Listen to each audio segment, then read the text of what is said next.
ভগবান যখন সমস্ত মানবজাতির বিচার ব্যবহার এবং দুর্নীতি দেখে রুষ্ট হয়ে যান, তখন তিনি নোয়া নামের এক ব্যক্তিকে আকাশ থেকেই নির্দেশ দেন, হে নোয়া, তুমি একটি আর্ক অর্থাৎ জাহাজ বানাও, যাতে বিশ্বের সমস্ত প্রজাতির প্রাণীরা জোড়ায় জোড়ায় জায়গা পেতে পারে।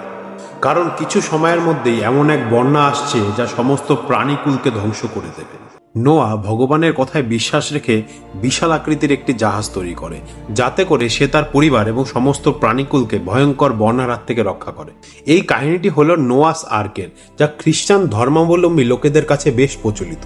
কিন্তু আপনারা শুনলে অবাক হবেন, 1959-এ একজন টার্কিশ আর্মি অফিসার নাটোয়ের একটি মিশনের দরুন এমন একটি জায়গার সন্ধান পান যা দেখতে অনেকটা বিশাল আকৃতি জাহাজের মতো। আরারাট পর্বত থেকে মাত্র 20 কিলোমিটার দূরে অবস্থিত। আবার 80-এর দশকে ডেভিড ফ্যাসোল্ড নামের একজন আর্কিওলজিস্ট রেডার যন্ত্রের মাধ্যমে সেই স্থানে একটি বিশাল আকৃতি লোহার কাঠামোর সন্ধান পান, যা হুবহু বাইবেলে বর্ণিত নোয়াস আর্কের মতন।